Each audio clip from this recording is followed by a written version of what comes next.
Hello everyone, welcome to our vlog. This is Riddhima. Happy Ganesh Chaturthi to everyone. Hey guys, this is Antim and welcome back to our blog. और आप सबको हमारी तरफ से गणेश चतुर्थी की बहुत सारी शुभकामनाएं। गणपति आज जी आपके लिए आपके घर में बहुत सारी खुशियाँ लेके आए, रिद्धि सिद्धि, बहुत सारा प्यार, हेल्थ वेल्थ, और आप सब खुश रहें, हैप्पी रहें हमेशा। तो आज का ब्लॉग जो है रिद्धिमा की उससे स्टार्ट कर रही हूँ मैं। सी इधर देखो, और मेरे काना की तरफ से भी। तो देखो भैया, अभी सब दिखाएंगे आपको। और ये मेरे काना मुकुट लगाओ, बाबू गिरा देते हैं, क्या करें पता नहीं, इनको नहीं लगा रहा, छोटू सा लगाते हैं वो भी गिरा देते हैं। तो देखिए मेरे काना कितने प्यारे लग रहे हैं आज। और ये है रिद्धिमा। तो अभी ब्लॉग में मैं आपको, अभी पूजा की तैयारियां सारी हो गई हैं, लेकिन अभी हम लोगों ने पूजा की नहीं है, तो करेंगे। तो मुझे लगा आज मेरी तबीयत ठीक नहीं है, बहुत ज़्यादा फीवर है, बट गणपति जी का आपको मैंने पहले ही कहा था कि थोड़ा सा नॉर्मल सा डेकोरेशन किया है, जो आपको ऑलरेडी मैं दिखा चुकी हूँ। तो चलिए मिलते हैं अब आपको, और जैसे हम गणपति पूजा करते हैं जो भी है गणपति का आज का ब्लॉग मैं 2-3 दिन या जब तक भी मतलब मैं रखूँगी, क्योंकि जैसा मैंने आपको कहा मेरी तबीयत ख़राब है। तो जब तक सेवा करेंगे इनकी, गन्नू भैया रहेंगे, हम आपसे ब्लॉग शेयर करेंगे। Keep supporting. चैनल को सब्सक्राइब नहीं किया है तो please do subscribe, like, share and comment. तो देखिए अब पूजा का टाइम आ गया है, और जैसा कि मैं हमेशा कहती हूँ, देखिए सबके घर के रीति रिवाज, पूजा, हर चीज़, रिचुअल्स जो होते हैं वो अलग होते हैं।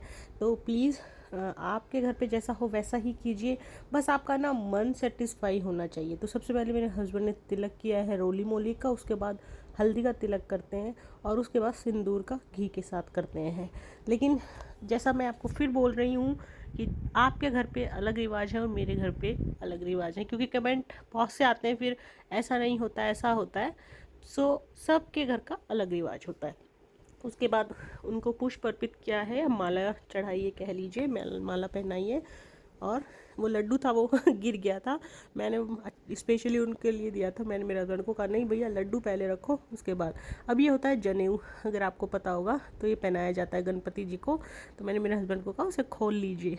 जेंट्स कभी कभी पूजा करते हैं, कभी कभी मतलब आपने देखा होगा मोस्टली मेरे हस्बैंड से कराते हैं, लेकिन ओकेजनली बस ओकेजन्स पे करते हैं, तो उनको सब बताना पड़ता है एंड एवरी ईयर बताना पड़ता है। सच सच बताना यार, पता नहीं मेरे हस्बैंड तो भूल जाते हैं, आपके हस्बैंड को याद रहता है या नहीं कमेंट करके ज़रूर बताना। मेरे हस्बैंड तो भूल जाते हैं, मुझे हर फेस्टिवल पे एवरी टाइम याद दिलाना पड़ता है कि इस तरीके से पूजा करो।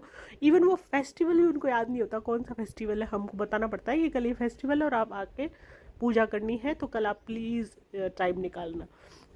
तो इस तरीके से जनेऊ पहना दिए। साइड में देखिए रखा हुआ है कलश। तो इस कलश पे मैंने लगाए हैं अशोका के पत्ते, और उस पर नारियल को स्थापित किया है। कलश स्थापित ना जिसे कहते हैं, तो ये भी ज़रूरी होती है। उसके बाद पान सुपारी, तो आप ना अलग से पान सुपारी भी चढ़ा सकते हो, हमने पान में ही सब उन्हें अर्पित किया है, तो आप पान चढ़ा सकते हो तो चलता है। ये देखिए ये है रिद्धिमा, और हमने ना मेरे साइड वाले रूम में किया है जहाँ स्पेस कम था। सो प्लीज़ आप समझ सोचना कि पीछे ट्रेडमिल है, जैसा स्पेस होता है वहीं, और यहाँ पापा डिस्टर्ब भी ना होते। और बगल में काना बैठे हैं मेरे।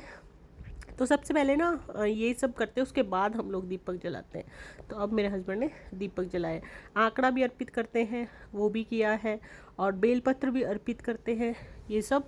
बाकी प्रसाद में लड्डू तो चढ़ते ही चढ़ते हैं। हमारे इधर राजस्थान में मोदक चढ़ाने का रिवाज नहीं है, तो मैंने वो नहीं किया है। अब खुशी है, अगर हम करना चाहते हैं तो मना नहीं है कि नहीं चढ़ाते हैं, बट जैसे मैंने कहा कि ज़रूरी भी नहीं है कि आप मोदक खिलाओ। हमारे यहाँ बेसन का लड्डू, मोतीचूर का लड्डू जो होता है वो मैंडेटरी होता है, मतलब ज़रूरी होता है, तो वो हम लोग भोग खिलाते हैं। बस ये गुलाब का पुष्प अर्पित किया है, और ये इत्र लगा रहे हैं मेरे हस्बैंड। तो इत्र जो है वो आप माला पे लगा दीजिए, अगर आपने वस्त्र वगैरह अलग से पहना रखे उनका उस पर, तो उस पर लगा दीजिए, तो ये ज़रूरी होता है। उसके बाद भोग लगा रहे हैं, जैसा आप देख सकते हैं मोतीचूर का लड्डू है। कई तरह के लड्डू लेके आए थे, बट वो सब थे वही मोतीचूर के, उसी में वैरायटी थी और वो इसलिए करता नहीं ला रहे, वो कह रहे खाया उन्होंने और वापस, तो इसलिए अच्छे से उन्होंने फिर खिलाया। और 5 तरह के फल हर पूजा में रखे जाते हैं, जो आपको मैं हर बारी दिखाती हूँ मेरे सारे ब्लॉग्स में जो भी पूजा के होते हैं। तो उसके बाद दुबरा से उन्हें इस तरीके से गंगा जल मिले हुए जल अर्पित करते हैं, और दुबरा भी उनको अर्पित करते हैं, अर्पण करते हैं दुबरा भी। बस तो यही सब करते हैं, और लास्ट में अब जो है कपूर जला के और आरती ली जाती है। तो वही कपूर जला रहे हैं मेरे हस्बैंड और आरती ले रहे हैं, मैं थोड़ा सा शूट कर रही थी। तो आपके यहाँ गणपति पूजा कैसी रही? होप सो कि सबके यहाँ बहुत अच्छी रही होगी। गणपति जी बहुत सारी खुशियाँ आपके यहाँ लेके आए, सभी के यहाँ लेके आए, और सब खुश रहे, हेल्दी रहे, वेल्दी रहे। बस सबसे ज़्यादा हेल्थ एंड वेल्थ का ही होता है, तो हेल्दी होता है इंसान तो वेल्दी वैसे ही हो जाता है। तो अब वो कपूर से आरती लेने की तैयारी कर रहे हैं, और आरती गाने की जिम्मेदारी हमारे घर में चाहे लक्ष्मी पूजा हो या गणपति पूजा हो मेरी है। तो मेरा गला ख़राब था खैर, लेकिन फिर भी मैं आरती में ही गाने वाली हूँ, क्योंकि मेरे 2 प्राणियों को बिल्कुल आरती नहीं आती है मुझे ही आती है, तो इस वजह से। सो प्लीज़ आप एक तो मेरी आज आवाज़ के लिए रियली सॉरी, थोड़ा सा मतलब आप इसे माइंड मत करना, क्योंकि आवाज़ आज मेरी ऐसी आ रही है। और दूसरा आरती भी मैंने वैसे तो मतलब लगाती नहीं हूँ, क्योंकि आरती चला के लगाओगे या म्यूज़िक लगाओगे तो कॉपीराइट आता है मेरे। तो मैंने जो है वो थोड़ी सी खुद ही आरती का वीडियो कोशिश किया है लगाऊँ, तो लेट्स सी, वरना मेरी आरती आपको पता ही है। तो बस यही सिंपली अब आरती का टाइम है, आरती के बाद लगेगा भोग। तो सबसे पहले धूप जला रहे मेरे हस्बैंड, तो कपूर तो जला ही चुके आपको दिख रहा है। बस अब आरती का टाइम हो गया है।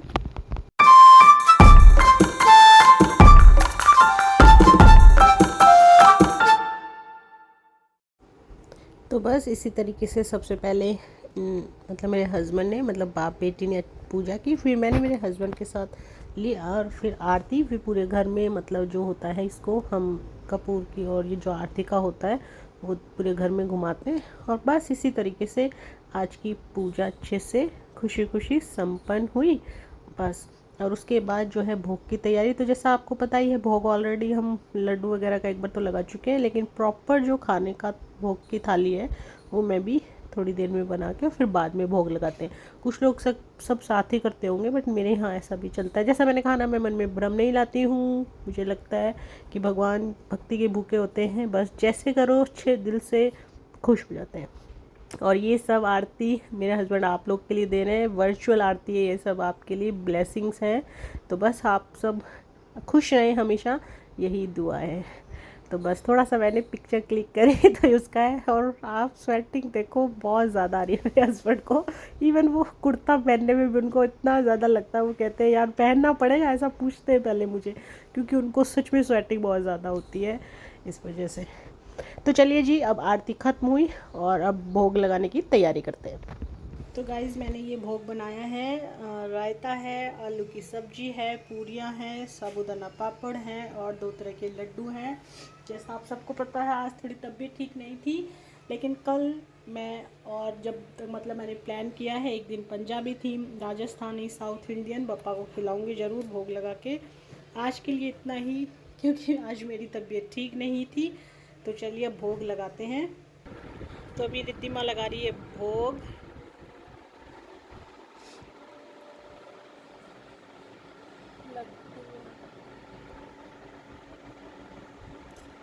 गलती हो तो पप्पा माफ़ करना, कल आपको और अच्छा खाना खिलाएंगे। और ये सब आपके लिए भी वर्चुअल प्रसाद, और पप्पा बहुत सारी ब्लेसिंग और खुशियाँ लेके आए। तो जब तक पप्पा रहेंगे डेली आपको ब्लॉग शेयर करने को मिलेगा, अच्छा खाना, पूजा और बहुत सारी पॉजिटिविटी। तो आज का ब्लॉग हम यहीं एंड करते हैं एंड करते हैं बोल रही थी मैं, सॉरी। तो बाय बोलो Riddhima, bye and once again सबको हैप्पी गणेश चतुर्थी, और आप सब खुश रहें, बहुत सारी ब्लेसिंग्स। तो बस अब इसी के साथ ये ब्लॉग एंड करते हैं, मिलेंगे कल बहुत अच्छे एक न्यू ब्लॉग के साथ। तो जब तक अपना ख्याल रखिए, खुश रहिए।